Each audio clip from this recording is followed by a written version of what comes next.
Boa noite, pessoal. Meu nome é Andréia, eu sou aluna do 5º período do curso de Engenharia Civil.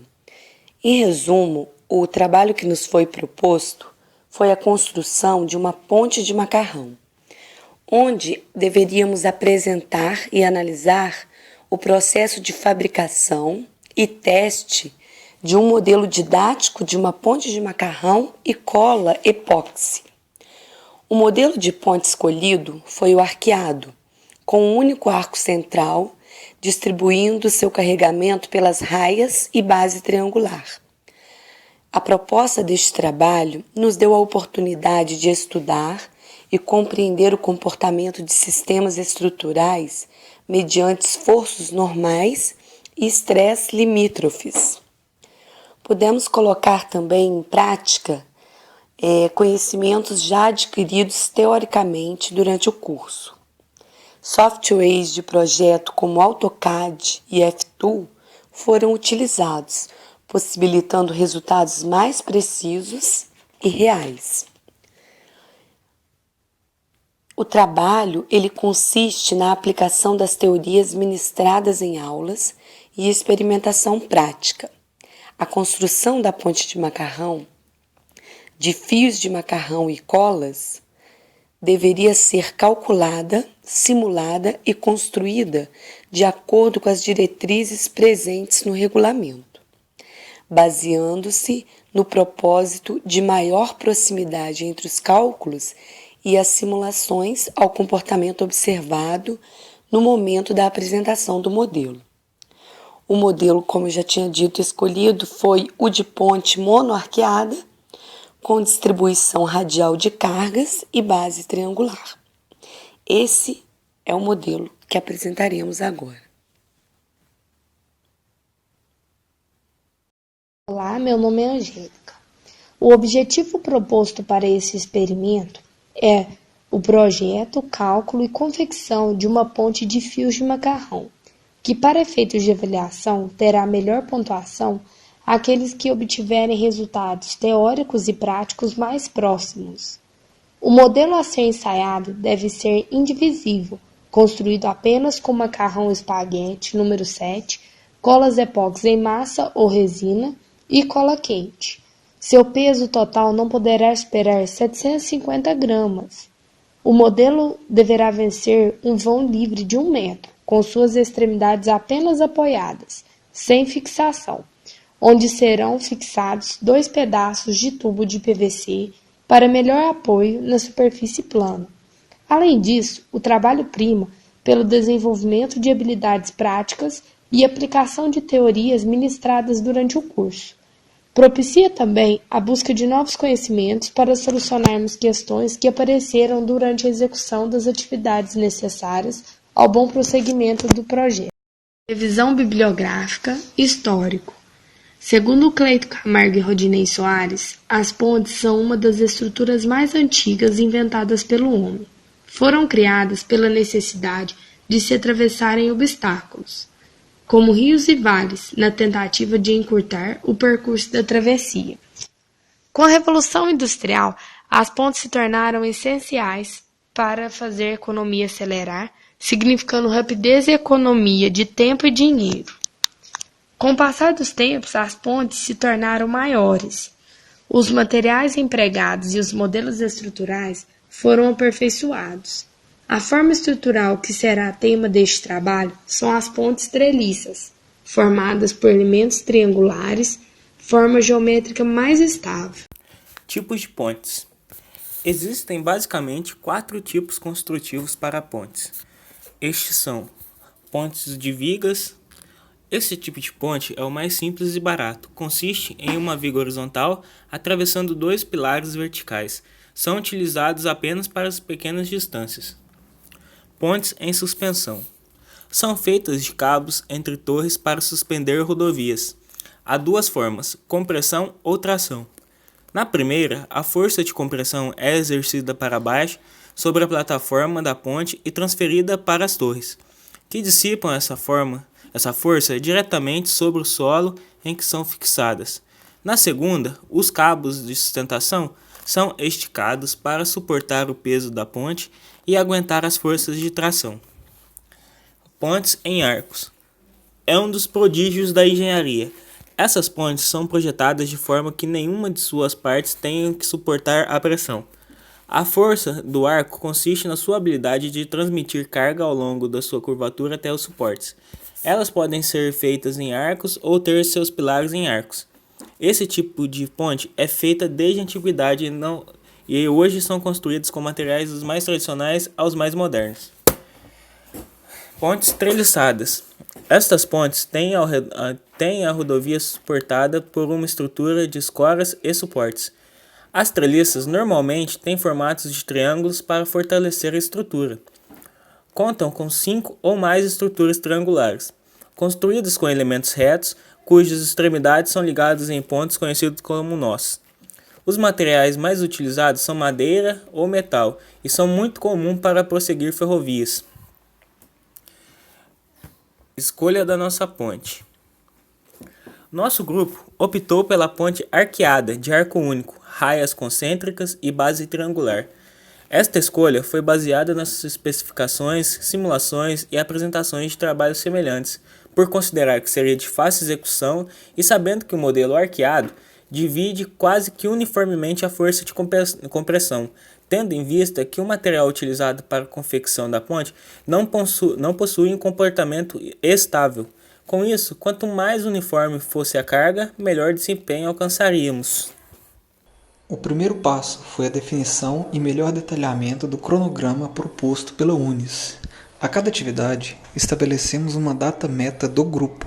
Além disso, tivemos que observar e respeitar as datas pré-estabelecidas pela UNES para algumas atividades, tratadas como marcos, como postagens no ambiente e relatórios e data para o teste de ruptura. Primeiramente, o gabarito foi desenhado no AutoCAD, plotado em escala 1:1, onde foram cotadas todas as medidas para que pudéssemos seguir fielmente. Além disso, foi utilizado um sistema de coordenadas para a determinação dos nós, as junções. Após concretizado o desenho estrutural no AutoCAD, foi desenvolvida uma tabela na qual o sistema de coordenadas foi passada para o F-Tool, sendo realizado o cálculo de barras comprimidas e tracionadas. Meu nome é Ricardo Martins, participando do grupo. Minha parte, nesse momento, é apresentar a vocês as especificações do dimensionamento da ponte. Evidentemente, após a escolha da ponte, realizado o planejamento e avaliado o gabarito, a nossa maior preocupação, evidentemente, seria o dimensionamento com o cálculo dos segmentos e das partes que compõem a ponte. O que nós realizamos foi o primeiro ato, a identificação em escala, o desenho em escala dessa ponte, para que nós tivéssemos uma percepção bem clara de como seria realizado essa ponte. Inicialmente fizemos um cálculo, um dimensionamento, um desenho com 9 segmentos, com um raio de 0,5 metro, 50 centímetros, e a partir daí tivemos uma percepção clara do que seria essa ponte. E após uma reunião em grupo, nós começamos a avaliar se esses 9 segmentos que formariam o arco principal da ponte seria a melhor solução. Para isso, nós observando a situação que nós tínhamos, que era a utilização do macarrão como elemento principal da construção dessa ponte, nós procuramos fazer uma avaliação se a utilização da caixa que continha 500 gramas de macarrão, como nós poderíamos otimizar. Após a construção desse gabarito na mesa, observando as dimensões e comparando com a dimensão de 26 centímetros dos fios, chegamos à conclusão que nós poderíamos fazer essa ponte com 7 segmentos, de 9 segmentos passar para 7, onde nós teríamos um aproveitamento maior do material em cada caixa, o que nós consideramos como uma das diferenciais do nosso projeto, era ter um maior aproveitamento da matéria-prima em cima de um padrão de fornecimento do mercado, que é essa caixa de 500 gramas. Com isso, nós tivemos somente o aproveitamento máximo desse macarrão, diminuindo a eximenta das raias internas e diminuindo o trabalho, porque nós teríamos menor número de conexões, de interligações. Então, após essa discussão técnica em grupo sobre o dimensional, a estrutura e o formato, nós partimos para a utilização do software F-Tool para que nós tivéssemos a carga de compressão no segmento reto, no arco principal, bem como nas raias que fariam a interligação com o centro desse arco, onde seria colocado o apoio, que seria uma barra de aço, para que se aplicasse a carga e os testes de ruptura. Bom, com essa concepção evoluída e muita discussão, ao ter o resultado do F-Tool, que partiu do princípio que na nossa carga seria 50 quilos, nós, ao obter o resultado do F-Tool, identificamos dois números principais, que a carga de compressão sobre o segmento reto do arco principal estaria em torno de 226 quilos, ou de uma maneira aproximada, 260 newtons, que seria o número a ser utilizado no nosso cálculo.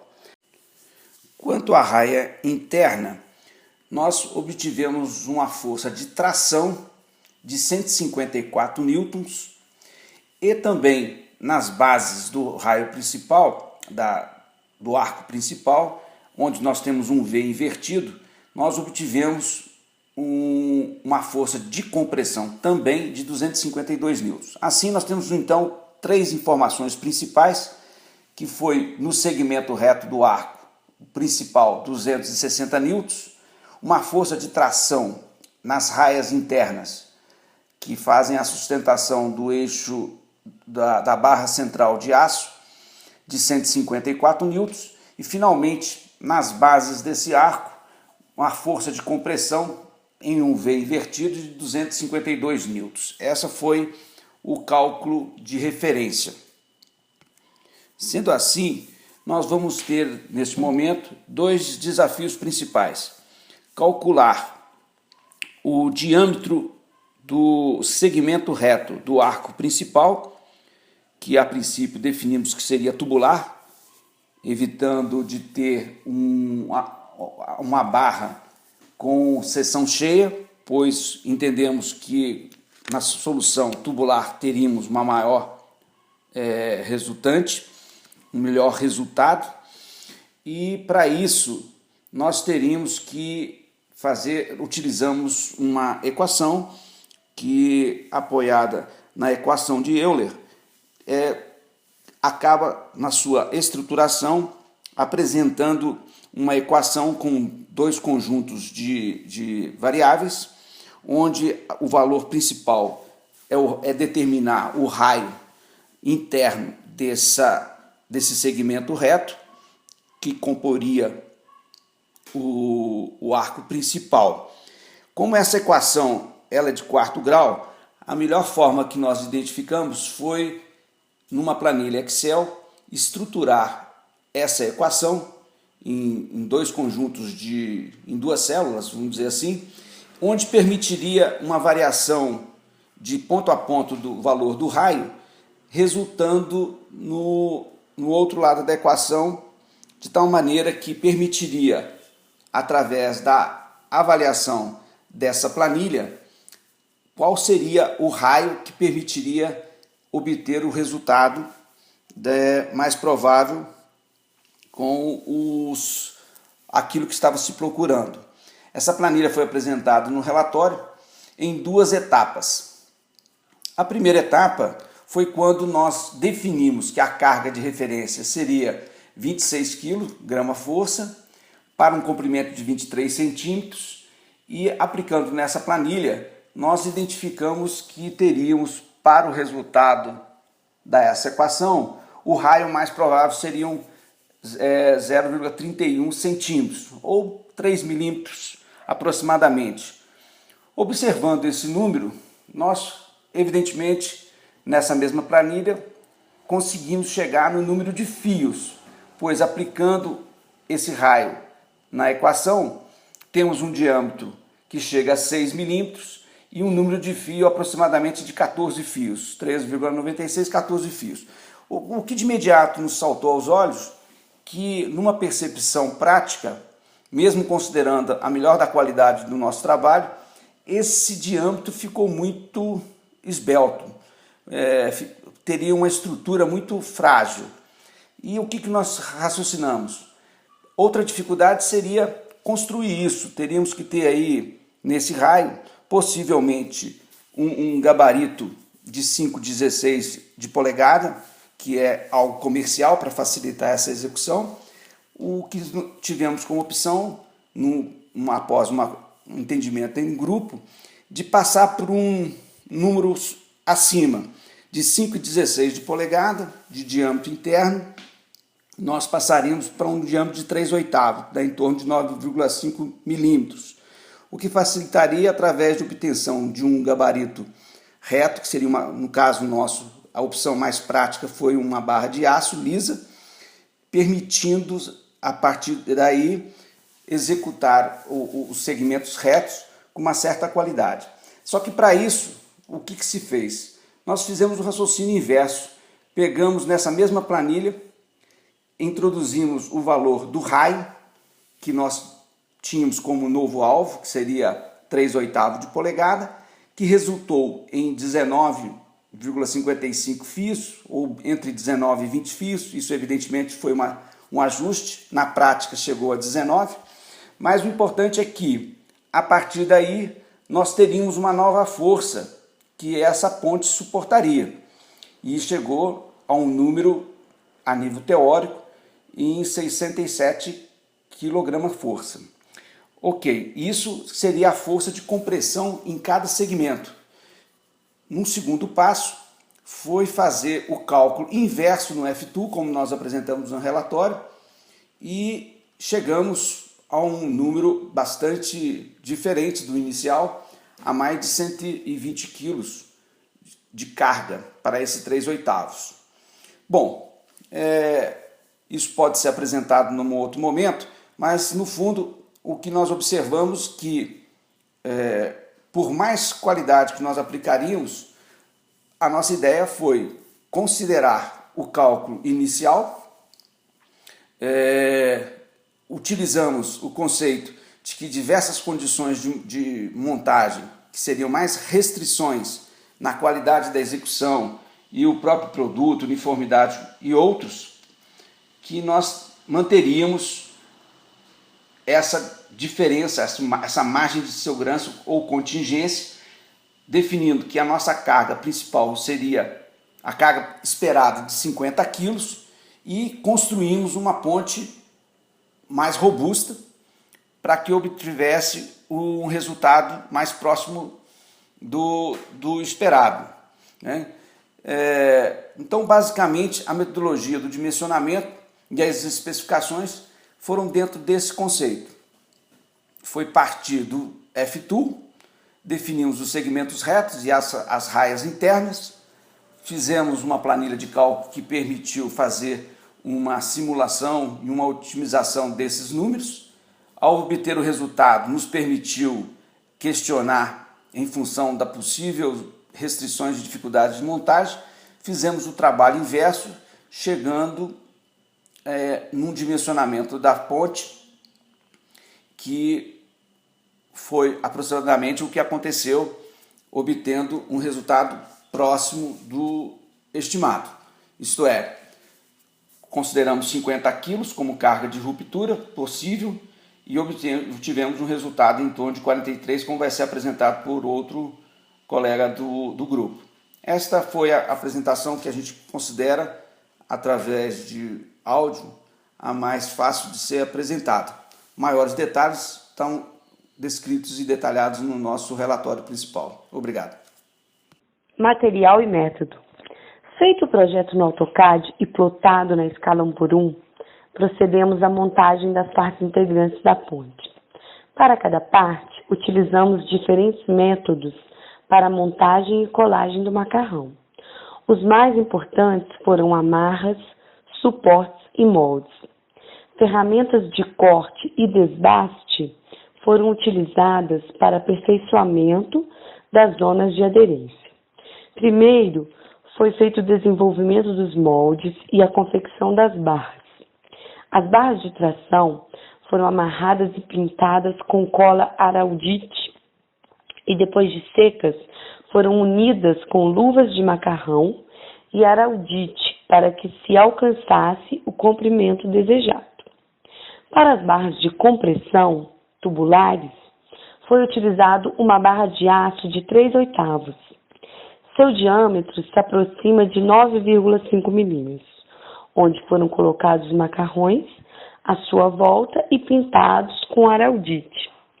Após secas, as barras foram aparadas, primeiro para atingir os comprimentos necessários e segundo para ajustarmos as áreas onde serão feitas as colagens entre as peças. Em segundo lugar, foi feita a confecção da ponte. Confeccionadas todas as partes constituintes da ponte, colocou-se todas elas em cima do projeto plotado para que a montagem saísse perfeitamente conforme planejado.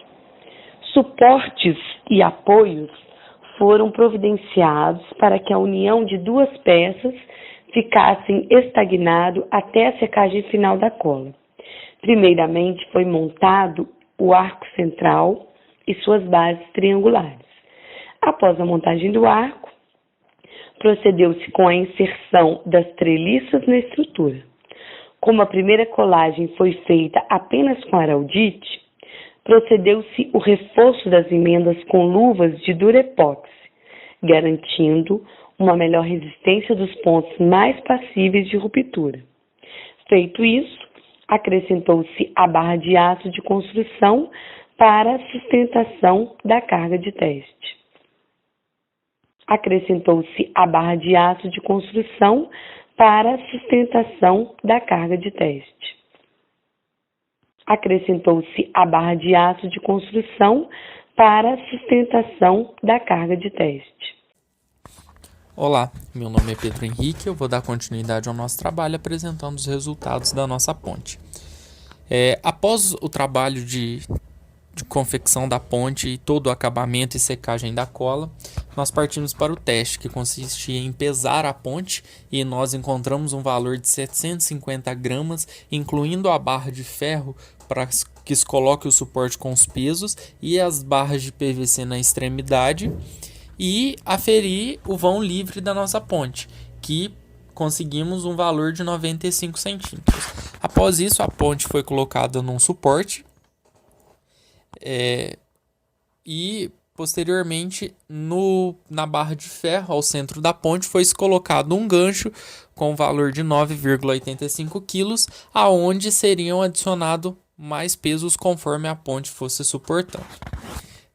Após colocar o suporte, foi se colocando anilhas no valor de 5 kg, respeitando 5 segundos entre uma e outra. Foram colocadas 6 anilhas de 5 kg, ou seja, 30 kg. Após essas 6 anilhas, uma das barras da ponte se rompeu, mas a ponte continua em pé. Então, reduziu-se para as anilhas de 2 kg. Foram colocadas mais 2 anilhas de 2 kg, totalizando 4 kg, somados a barra de ferro e as 6 anilhas, um valor de 43,85 kg. No momento em que foi se colocar mais uma anilha de 2 kg, a ponte se rompeu. Então, fechamos o teste com o valor de 43,85 kg.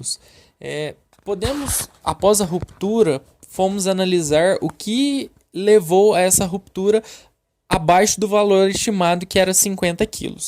O principal fator foi uma barra que se rompeu no dia anterior ao teste, então ela ainda estava com a cola um pouco úmida, não tinha perfeita secagem ainda. E uma seção que criamos para fazer a união de todas as barras mais a barra de ferro, Essa seção, na hora da montagem, ela ficou com uma certa curvatura, ficou um pouco arqueada. Esse arqueamento, quando colocado sob tensão e com a ação da cola, do Durepox, da cola Araldite, ela acabou por criar um cisalhamento em todas as barras. Pôde-se observar após a quebra que todas as barras quebraram na mesma altura, devido à ação da curvatura dessa peça que montamos. Esses foram os fatores encontrados primordiais para que não se alcançasse o valor de 50 quilos. Concluímos então que o nosso trabalho foi, de certa forma, bastante satisfatório, pois chegou bem próximo do coeficiente de segurança. Houve-se algumas falhas na forma de confecção, tinha que se levar em conta também que o material macarrão não é próprio para o tipo de construção para suportar peso, então são todos esses tipos de falhas. O trabalho foi bastante engrandecedor para todos os membros da equipe, creio que todos os alunos também, pois trouxe bastante para a sala de aula o que será os desafios lá fora do mercado de trabalho, no que tange na opção pelos materiais corretos, tipos de cola, tipos de junção de um elemento com outro e principalmente os cálculos e o resultado final. A ponte, você só conseguia partir para a execução após revisar bastante os cálculos e sim chegar no resultado estimado de quantos fios cada barra teria, quanto cada barra suportaria de tração ou compressão. Aí sim a gente partiu para a execução. A execução trouxe os problemas de rotina do dia a dia, quais materiais utilizar para dar acabamento, para fazer corte, as melhores formas de fazer esse corte, são desafios que lá fora a gente vai encontrar aqui, encontramos aqui também. Gostaríamos de ressaltar também o que a gente trouxe bastante para esse trabalho, que funcionou bastante, foi a questão de relatórios e cronogramas. Todas as reuniões eram anotadas, faziam-se relatórios, montou-se cronogramas, ou seja, a gente teve pleno controle do tempo. O que não esperávamos é que fôssemos ter que fazer mais um protótipo para a gente detectar falhas. Isso aí é o que a gente vai levar para os próximos trabalhos, sem prever no cronograma, fazer um protótipo, fazer mais testes para a gente detectar as falhas e não cometer os mesmos erros como cometemos, que foi a questão do cisalhamento das barras, que não era esperado e não foi considerado. Então, dado aí, não atingindo o valor estimado. É importante ressaltar que o engenheiro civil tem que errar o menos possível, mas errando sempre para mais, nunca para menos, porque nada pode se romper abaixo do valor estimado. Creio que todos estão bem satisfatórios, todos se empenharam bastante no trabalho e foi um resultado bastante significativo para todos os alunos. Muito obrigado.